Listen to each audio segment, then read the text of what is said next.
Alors bonjour et bienvenue à cette troisième capsule sur le chapitre 8, dans laquelle je vais vous parler un petit peu plus de la nomenclature, ça veut dire la classification des molécules de chimie organique.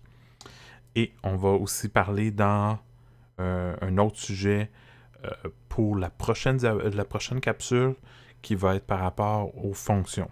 J'aurais pu combiner ces deux capsules pour en faire une un petit peu plus longue. J'ai décidé de faire deux capsules courtes, tout dépendamment de si vous voulez les écouter une après l'autre ou séparées. Ça va être à vous de voir, selon votre temps, mais normalement, ça devrait vraiment suivre. Donc, ce que je vais vous parler dans cette capsule-ci et dans la capsule 4 qui va suivre, c'est vraiment des sujets qui sont connexes, donc qui suivent. C'est pour ça que ça va être deux capsules plus courtes dans ce cas-ci. Donc la première chose que je vais vous parler, c'est un petit peu de la nomenclature. Donc, lorsqu'on a des noms, on va leur donner des noms qui vont être parfois triviales à certaines molécules, surtout lorsqu'elles sont complexes.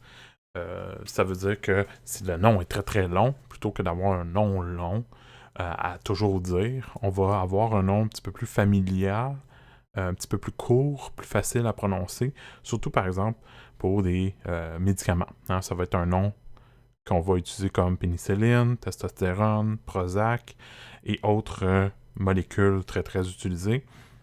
Ben, à la place d'avoir le nom vraiment complet, complexe, qu'on utiliserait le nom scientifique, plutôt on a un nom qui est un nom trivial à ce moment-là. Sinon, les règles de UPAC, c'est l'Union internationale de chimie pure et appliquée, c'est établi pour vraiment avoir une terminologie systématique. Ça veut dire vraiment, à chaque fois qu'on a un nom, on peut l'associer à une seule molécule. Fait que ça va être facile pour nous, en chimie, de se retrouver. Ça veut dire que si quelqu'un parle d'une molécule, puis donne son nom, ben on sait que c'est la seule molécule possible, c'est celle qu'on pourrait dessiner à partir du nom, et vice-versa. Donc, ça va nous permettre de reconnaître les principales classes de composés, donc ce qu'on va faire dans cette capsule-ci, ainsi que la position et le nom des fonctions principales qu'on va voir dans la prochaine capsule. Donc, c'est pour ça que je vous dis que c'est lié, parce que les deux sont très très liés au type de nom qu'on va retrouver pour nos molécules. Je ne vais pas vous demander à nommer les molécules, mais je vais vous demander à être capable de savoir les grandes classes des molécules, ainsi que d'être capable de reconnaître leurs fonctions, sans nécessairement nommer les noms des molécules. Donc, les premières classes que je vais vous donner, donc vous avez deux grandes classes pour commencer, qui sont soit une molécule peut être cyclique ou non cyclique. Quand on veut dire non cyclique, on dit acyclique. Donc, le A veut dire non, puis le reste du terme veut dire, ben, c'est acyclique, donc non cyclique.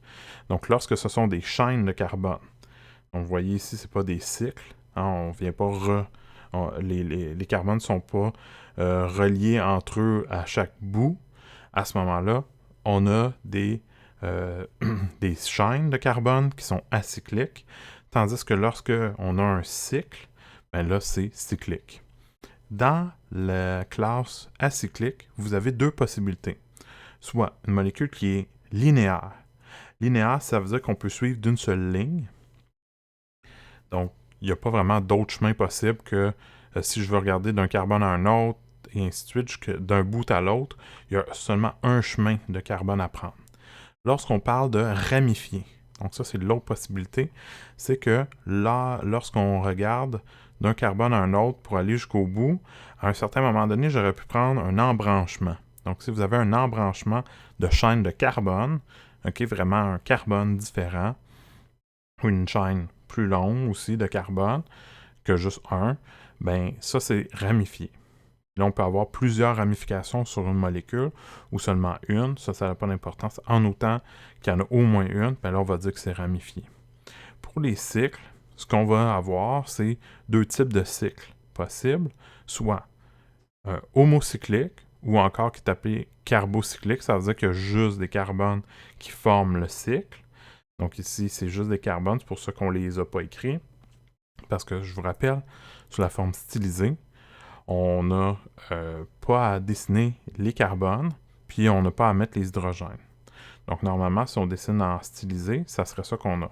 Tandis qu'ici, en haut, on a dessiné plutôt en semi-développé, mais on aurait pu le dessiner en stylisé. Donc, des fois, on fait des espèces de mix entre semi-développé et stylisé. Donc, des fois, vous allez voir que plutôt que d'utiliser juste stylisé, des fois, on va avoir un groupement CH3 qui va être attaché. Normalement, CH3, on ne l'écrirait pas, mais des fois, on fait des mix entre les deux.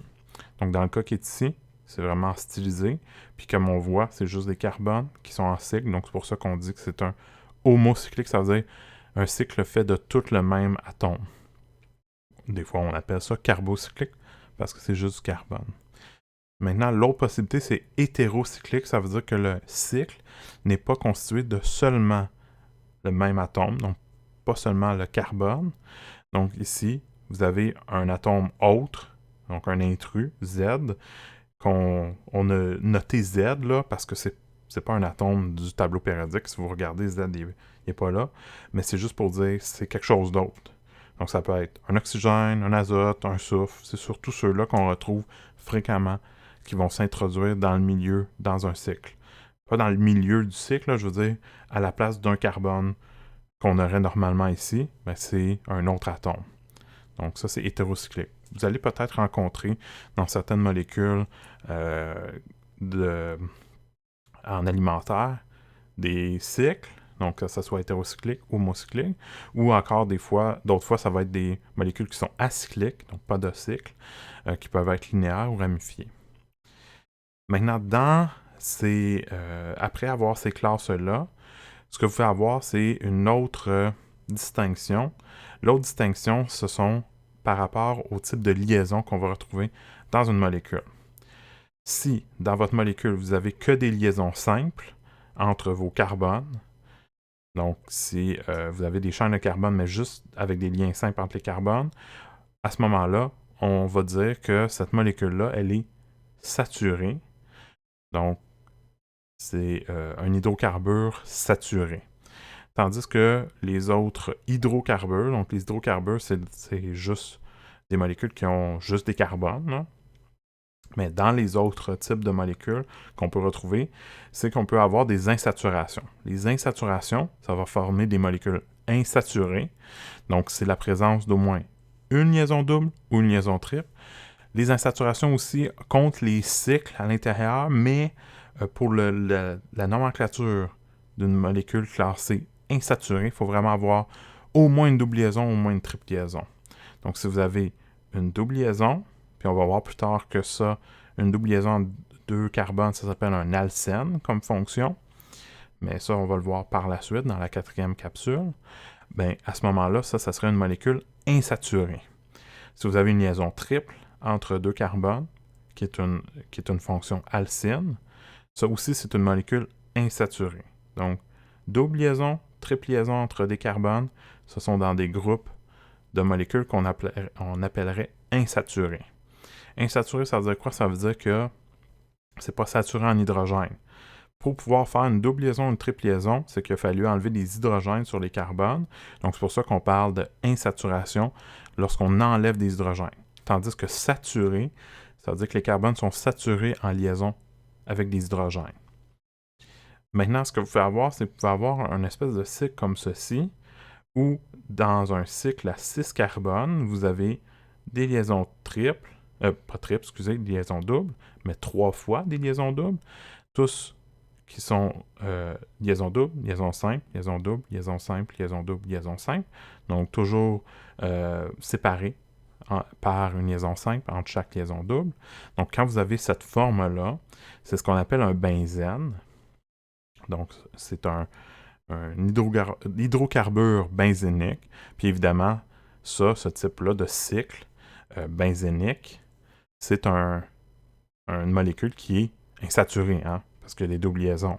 Donc, par défaut, s'il y a des doubles liaisons entre des carbones ou des triples liaisons entre des carbones, donc toujours important que ça soit entre les carbones, on va parler d'insaturation, tandis que lorsque juste des liaisons simples, on va parler de saturation. Donc, si vous voulez vous le noter, je vais le répéter une dernière fois. Donc, lorsque vous avez seulement des liaisons simples, ce sont des molécules saturées, tandis que la présence d'insaturation, telles que des liaisons doubles, liaisons triples, ou un cycle benzénique, dans ces trois cas-là, vous avez des insaturations. Donc, ce sont des molécules insaturées. On va voir un petit peu des exemples tantôt. Maintenant, avec tout ça, ce qu'on peut faire, c'est que généralement, on a déjà la base pour nommer des molécules. Comme je vous dis, je ne vais pas vous demander de nommer, de savoir comment nommer les molécules, mais je vais quand même vous présenter des noms simples, juste pour que vous sachiez comment ça se baserait. Donc, vous avez ici des noms pour des chaînes acycliques. Donc, acyclique veut dire pas des cycles.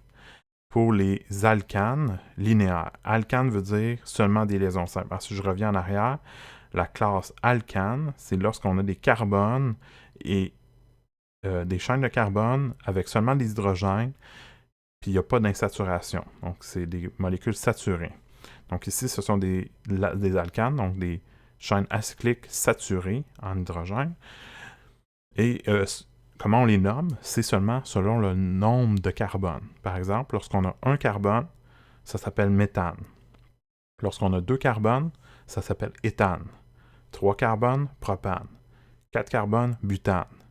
5 pentane, 6 hexane, 7 heptane, 8 octane, 9 nonane, 10 décane, 11 un décane et 12 dodécane. Je ne vais pas vous demander de les savoir par cœur. Je ne vais pas vous demander de les apprendre, en fait. Je vous donne juste ça comme repère, parce que des fois, vous allez voir des noms de molécules, vous allez vous demander pourquoi ça s'appelle un propanol, par exemple. C'est parce que propane veut dire le nombre de carbone. Puis on va voir plus tard, dans la 4e capsule, que la fin, donc propanol, le ol veut dire c'est quoi la fonction principale qu'il y a sur cette molécule-là. Donc on va voir ça brièvement, mais je ne vais pas vous demander de savoir les noms. Donc ça ici, c'est pas à savoir par cœur, c'est juste pour vous donner une idée de comment ça fonctionne. Ce que vous aurez à savoir, c'est comment classer, donc les qualificatifs importants. Donc vous les avez ici.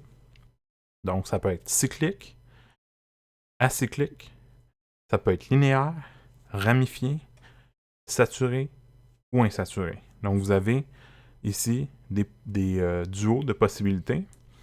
Lorsque vous avez une molécule qui est cyclique, évidemment, lorsque c'est cyclique, il n'y a pas de linéaire ou ramifié à choisir, seulement choisir entre saturé ou insaturé. Par contre, si vous avez une molécule qui est acyclique, vous avez à choisir entre linéaire ou ramifié, donc ça doit être l'un ou l'autre, puis après ça, vous aurez à choisir entre saturé ou insaturé. Donc cyclique, passez directement à soit saturé ou insaturé, ou si c'est acyclique, vous devez choisir entre linéaire, ramifié, puis ensuite saturé, insaturé. Donc ici, dans l'exercice 4, je vous demanderai de regarder les 5 molécules qui sont ici, A, B, C, D et E, puis me donner les qualificatifs, donc soit les 3 ou les 2 qualificatifs. Tout dépendamment, si c'est cyclique, vous devriez avoir juste 2 qualificatifs. Si c'est acyclique, vous devriez en avoir 3, parce que vous devez choisir aussi entre linéaire et ramifié pour les acycliques, tandis que pour cyclique, vous n'avez pas à choisir entre linéaire et ramifié, vous passez par-dessus ces deux-là. Donc, je vous laisse un petit peu de temps, mettez la vidéo à pause, puis au retour, lorsque vous allez cliquer pour avoir le restant du vidéo, de la capsule, vous allez avoir les réponses. Donc, je vous laisse mettre à pause pour essayer par vous-même, ça va être important.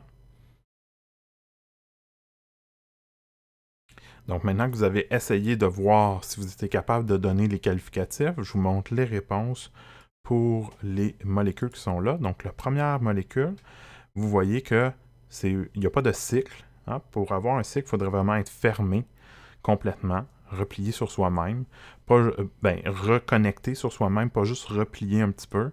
Donc ici, ça, c'est une molécule qui est acyclique, il n'y a pas de cycle. Elle est ramifiée, pourquoi? Parce que si je pars d'un bout d'une chaîne de carbone jusqu'à l'autre bout, je vois que je rencontre des embranchements où je pourrais partir dans un autre sens. Et la dernière, c'est que c'est entre insaturé ou saturé, c'est que c'est saturé. Pourquoi? Parce qu'il n'y a pas de double liaison ou de triple liaison dans la molécule. Maintenant pour B. B, vous avez un cycle, donc tout de suite, c'est cyclique. Donc, j'ai pas à choisir entre linéaire ou ramifié parce que lorsqu'on a un cycle, il n'y a plus question de ramifié ou linéaire parce que ça s'applique seulement pour les acycliques. Donc, pour cyclique, je passe tout de suite entre saturé ou insaturé. Ici, j'ai la présence de double liaison dans mon cycle, donc c'est insaturé. Maintenant, si je passe au C. Pour le C, vous n'avez pas de cycle, donc c'est acyclique. Vous avez seulement une chaîne de carbone qui est pas mal droite. Il n'y a pas d'embranchement. L'embranchement qui est là, c'est vers un oxygène, c'est pas vers un carbone. Donc, ça ne compte pas pour un embranchement, pour une ramification. Okay? C'est seulement des chaînes de carbone différentes qui iraient dans des directions différentes que celles qu'on suit, qui seraient considérées comme ramifiées. Donc, c'est linéaire ici. Et c'est insaturé parce qu'on a une double liaison ici entre deux carbones. On en a même une entre carbone et oxygène. Donc, on a des insaturations. Finalement, pour les deux derniers, donc le D, vous avez un cycle, donc tout de suite cyclique. Donc, je n'ai pas à choisir entre linéaire et ramifié, je passe tout de suite entre saturé et insaturé. Donc ici, pas de double liaison, pas de triple liaison, c'est saturé.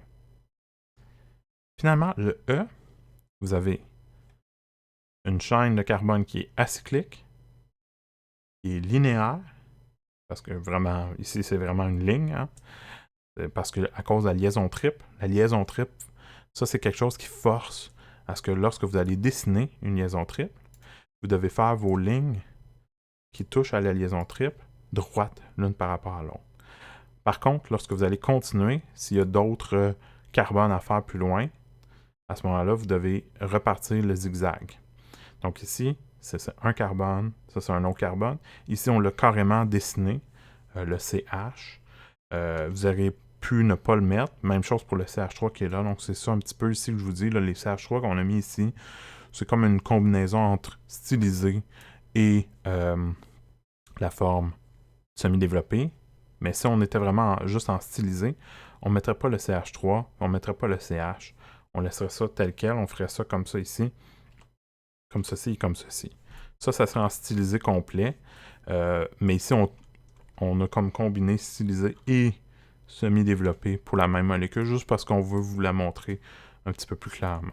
Donc, comme j'ai dit, c'est acyclique, linéaire, et puisqu'il y a une triple liaison, insaturée.